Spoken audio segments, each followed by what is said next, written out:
Thrifty Mechanic here. I got another tool review for you. Now, I know you guys have seen this before, but I decided to do a little more in-depth review on it. Yeah, don't mind my radio here. It's my wife. She gave it to me so I could bring it into the shop, so I didn't listen to nothing but the silence and blood flowing through my veins. So, anyway, this tool has been kind of cool to me. As you can tell from the last time you saw it, it is definitely new. They have replaced all the internal components. It's a new ratchet basically, and I had it warranted. Now, how did I get it warranted when I didn't purchase it straight from the shop, straight from the store or whatever? I went ahead and looked up using the serial number right there, and I looked up when it was made, and it turns out it was made 7 months ago. So what I did was I looked up in the warranty book exactly what all goes with it. It is a transferable warranty. It transfers with the tool. So what that means for me is I could send it in and have it warranted. And that's what I did. They basically changed the case, they lubricated the head, cleaned everything up, put a cool boot on it. And there's something about this tool, actually 3 things that I really, really like. And I think you guys should get this tool. I think it's a really good buy. You don't have to buy this exact thing, but buy something similar, like a Milwaukee or whatever brand you like, whatever brand you preference. But I definitely recommend getting these in 3/8 and 1/4 inch because they are just phenomenal. They're great for like oil filters oil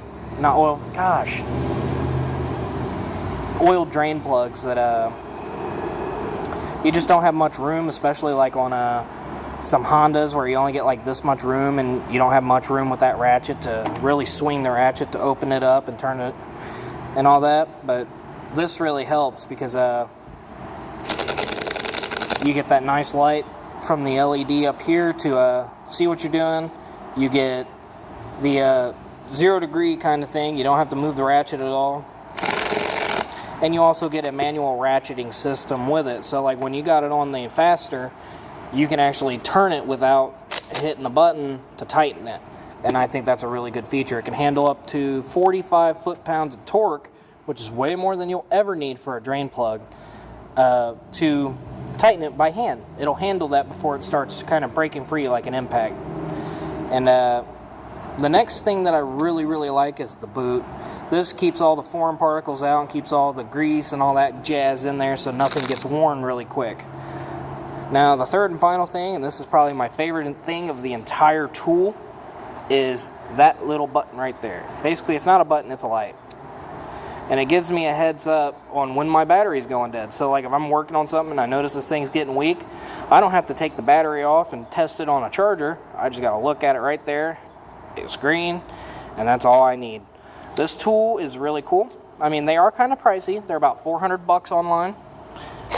Now, obviously, that's negotiable with Snap-on dealers. Like, if you got a dealer that comes to your shop or something like that, this definitely can be bought for a lot less than $400. But it depends on who you're talking to and all that stuff. It depends on how good of a relationship you have with your dealer as well. Because if you got a real strict dealer and he goes strictly by the prices, you shouldn't really deal with him. You got to let him starve for a little bit so he realizes that, maybe he's being a little rash and he needs to start working with you guys a little bit more. Because $400 is not chump change. That's a week's pay for some people. And that's not good. Especially not a way to treat people that are spending so much money on these tools to keep you in business. So don't be afraid to kind of try and haggle with your tool guys. Now, Mac makes a really good one of these, but I'm a Snap-on guy. I like the red and the black. I like that look. I don't like the maroon. With that being said, I'm going to show you how I'm using this right now. And basically what I got is I got it set up in my tool cart here to kind of act as that emergency go-to if this ratchet's not going to do it. Now, I have yet to see something that this ratchet doesn't really work with that well, but sometimes I find a problem drain plug or something like that just really does not want to come off. So I break it free with this, and I use this to take it off. Now, you guys are like, well, it's not a 3/8, that's a 1/4 inch. This is the 725, not the 738. And I'm like, yeah, you're right, it's not. But what I did was I just got a little cheap thing from my tool guy. Not my tool guy, but my parts guy. I got a little cheap adapter, 1/4 inch to 3/8, and it does everything I need it to do. I'm not looking to torque a tire down with the thing. I'm just looking to put drain plugs on with it and small fasteners and stuff like that.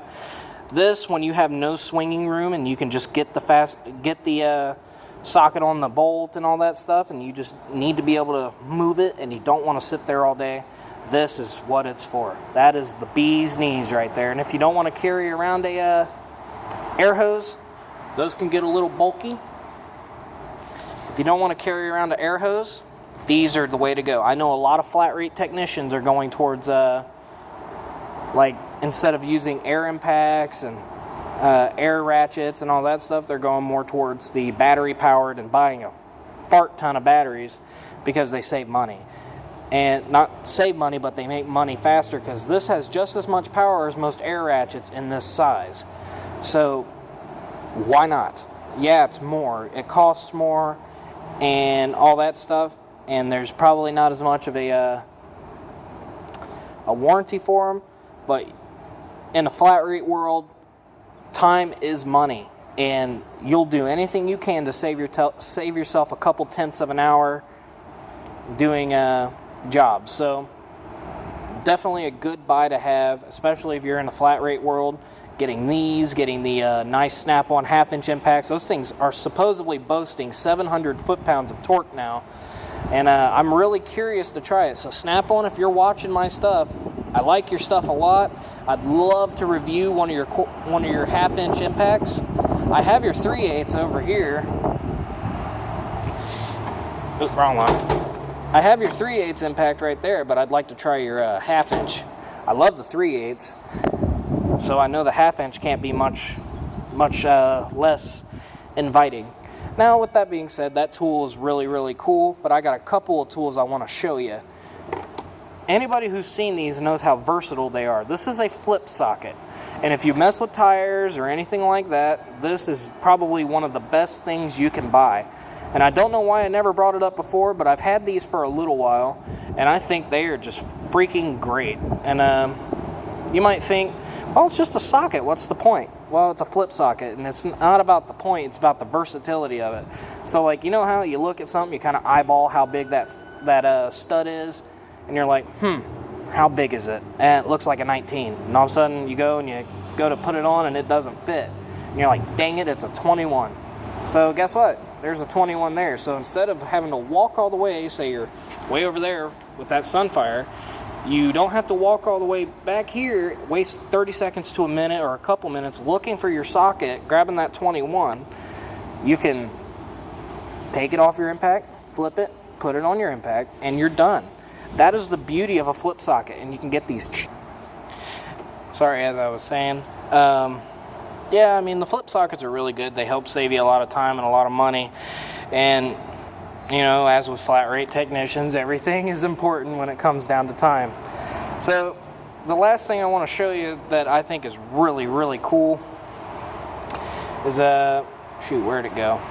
Oh, here it is. Your brake strips. You can buy these for like 20 or 30 bucks at AutoZone or wherever. I use them to kind of help sell brake flushes and stuff. It's easy money for the shop, and I try to be loyal to my shop. Loyalty gets you everywhere in this world, and if you're loyal to the right people, you'll go somewhere.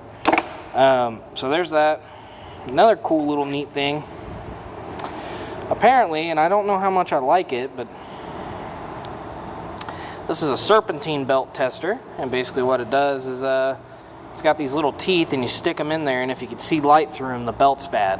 I mean, the belt's good. If you can't see light through them, the belt's bad. That's the minimum thickness, apparently, that they want the belts to be at before you replace them. So, apparently the cracks don't matter anymore. If it looks like you could put some lotion on it and all that, I guess that's cool. I don't agree with it. I think if it's got cracks, it's bad. But, who am I? But yeah, to quit beating a dead horse, that's pretty much my setup now. This is what I use every day. I got my BS stuff here from Harbor Freight when I want to break something. And then This is actually a cool little kit that I recommend anybody getting. It's got a test light and a nice little crimping setup here. I think this is kind of cool if you need like a tester kit without a lot of money. They got a 150 piece set at Harbor Freight. It's like a little box kit for that, and it'll give you like a nice little on-the-go kit and a storage space, and I think it's really nice. So if you guys want to invest in something like that, I recommend it. But you know, sometimes spending a little bit more money for something is worth all of it, because time is money, and the faster you can get something done, make your boss happy, make you happy, because you're making more money, and that's really important. And I really appreciate you guys telling me all the nice things and all that, and giving me suggestions, and I definitely appreciate that. I really do like it. Even the people who may write negative comments, I do appreciate some of that stuff, because it just lets me know that either I'm doing really good, that somebody feels the need to say something hateful, or I'm not good enough yet. So I'm going to keep working towards being better and keep moving on from the negative comments. So thank you guys. Keep watching. I got a lot of great stuff coming up. Check out my Instagram and my Facebook page for the Thrifty Mechanic. And I'll see you guys later. Stay thrifty.